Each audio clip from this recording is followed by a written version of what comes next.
I'm going to answer it in English, if possible, so I can be a bit clear about what I'm saying. But it's a difficult topic because I think it happens in this day and time anyway, where these type of topics are even more difficult to discuss, it seems, than it used to be in the past, you know. So you have on one side, because I watched the game live. I tried to to watch the Dortmund game, but it was on Prime apparently, so I didn't have the right thing. So I ended up watching Madrid and Benfica, and I was really intrigued by the game, you know. So I saw it happen live, and then there's a couple of different components to this story. There's what happens on the pitch. Second, there's what's happening with the fans as well. Third, there's what happens after the game. And for me, in those three things, there's some clear separations we need to make. So what happens on the pitch, for me, you have Vini Jr., who, when you watch the action itself, his reaction cannot be faked. You can see it. His reaction is an emotional reaction. I don't see any benefit for him to go to the referee and put all this misery on his shoulders. There is absolutely no reason for Vini Jr. to go and do this. And he does it, and when he does it, I think in his mind, he's doing it more because it's the right thing to do in that moment. So he goes and does it, and next to him you have Kylian Mbappe, who normally always stays quite diplomatic and on every side, and Kylian Mbappe is really clear about what he heard and what he saw, and is even more clear after the game when he speaks about it. So all of this happens, but then of course you have a player who's hiding what he's saying in his shirt. And on the end, you have this side of it, which I think is a little bit okay. You have a player who's complaining, you have a player who says he didn't do it. And I think unless the player himself comes forward, it's difficult. It's a difficult case. So I understand this. But then in the background, you see in the stadium, there are people doing monkey signs. It's happening in the stadium as well.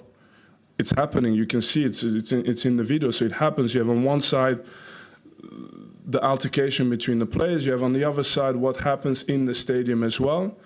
And then for me, even worse, and I'm clear in what I say, is what happens after the game. So after the game, you have the leader of an organization, Jose Mourinho, who uses basically, who attacks the character of Vinicius Jr. by bringing in the type of celebration to discredit what Vinicius is doing in this moment. And for me, in terms of leadership, it's a huge mistake. And it's something that we should not accept. So I'm very clear on that. On top of it, he mentions the name of Eusebio. To say that Benfica cannot be racist because the best player in the history of Benfica is Eusebio. You know what black players had to go through in the 1960s? Was he there to travel with Eusebio every away game? When he went to every place in Europe? Probably at the time, because my dad is a black person from the 1960s also who made his way. Probably at the time, the only option they had is to be quiet and to say nothing and to be above it and to be 10 times better, to get a little bit of credit and people say, actually, he's good. That's Eusebio's life, probably. And today, to use his name to make a point about Vini Jr., who's actually finally in a situation where he can say something about it. There's a lot of players who play in different leagues, still in Europe, who don't have a voice. There's players today in Hungary, in Bulgaria, in Serbia. If something happens to them and they are black players, they have zero chance to have any kind of support. Vini Jr. at least is in a situation where a lot of people have made it possible for him to take this moment and to protest in this moment, you know. And then I'm thinking how it is that you can. So I'm not. It's a difficult thing for me to speak about because, to be honest, in many ways, and I say it very honestly, I don't actually fit in what I see today in the world that is happening in the world. Me personally, I don't see my place in a lot of the things that are happening in today's world. I really don't. So I don't want to be a part of one group. I don't want to be a part of the other group. But if I see the situation with the player, I would like to see a situation where my dream is that at the end of the situation, if it is true that the player from Benfica said something as bad as what he said, I would love a situation where there's still a room where somebody can apologize and say, I'm sorry, I made a mistake. And this has an impact on the sentence as well. So the sentence should be A or B, but if you admit that you've made a mistake, there should be an opportunity as well to say that, hey, nobody's perfect. This is also a good step, you know? But we are taking away all these options because we are creating left or right and black and white, and you have to be on one side or on the other side. And actually, the one thing you can't do is punish someone unfairly. And the one thing you can't do is dismiss a person and attack the character of a person who's complaining about something he experienced and something that must be very painful to that person.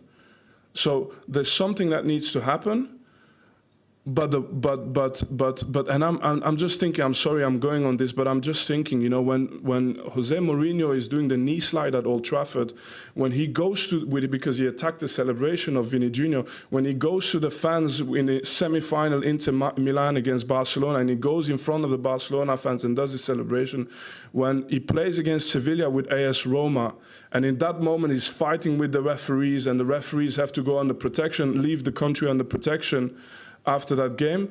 In that moment, if someone was racist to Mourinho, I would have hoped that all of us would say, stop, it doesn't matter his celebration. Let's listen to what he has to say. And let's defend some simple things, some core things. But again, even in that sense, I like to give context. So I have to still say that I know so many players, and I'm thinking about this situation, who have gone through it, and it's important I mean, it's happened to Eto'o, to Samuel Eto'o, it's happened to Mario Balotelli so many times. Okay, so it was their celebration as well? Okay, maybe there were some characters with personality. What if it happens to Patrick Vieira? What if it happened to me? You know, 20 years ago I was in Sevilla, and then we're going to say, oh, it was 20 years ago. Okay, I was in Betis Sevilla. I was there with Cheick Tiote. Cheick Tiote is a player from Newcastle who died with a heart attack when he went to China. An unbelievable person, like a heart of gold. Both of us were 18, 19. We go to this game, and you have the Betis Sevilla fans going on the fences, singing Ku Klux Klan, doing monkey chants, going on the fences like monkeys. And we played a game. I was happy to score a goal in that game as well because of this. And it happened back then. So was it my celebration as well? What did I do? You know, like, and at the same time, I have to note something. It was also one of the most beautiful moments in my career, because the Betis Sevilla fans of the General Stadium started to boo against the ultras from Sevilla, from Betis. So you had a fight within the stadium of fans who were not happy that the ultras from Betis Sevillas were doing these things, who were protesting. And I found this beautiful, because I said, okay, you know the world is not perfect. You have so many things, so many situations, but at least you have people from the same club fighting because they don't accept this, you know. So it was also a moment. But then you fast forward, and I'm a coach now, not so long ago. And I told you this story not so long ago. I go to Club Brugge, and I played for the national team. I was the captain for the national team. And me and my staff, we get called brown monkeys, and so on. And after I complain, I see how all of these politics happen again to kill the story. So no consequences, no nothing, and I have a voice. What do you think for the people without a voice? The problem is not necessarily the incident. The problem is how after that everything gets put in motion to basically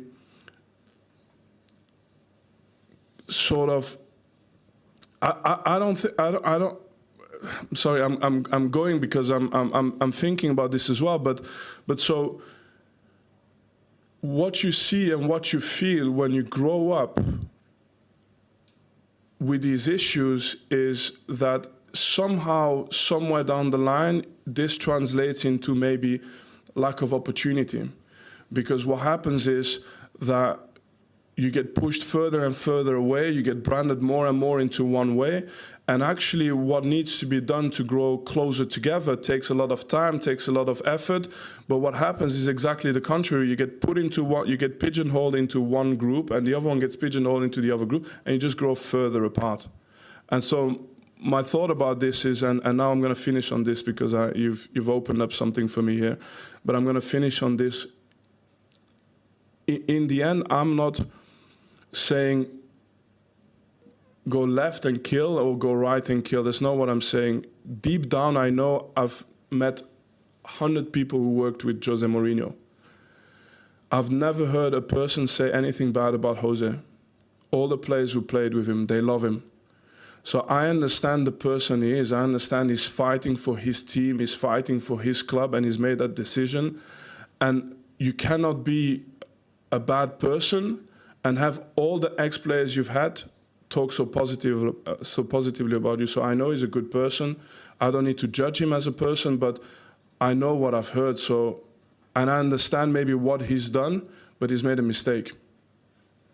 And it's something that hopefully in the future won't happen like this again, and that we can move forward and grow and hopefully,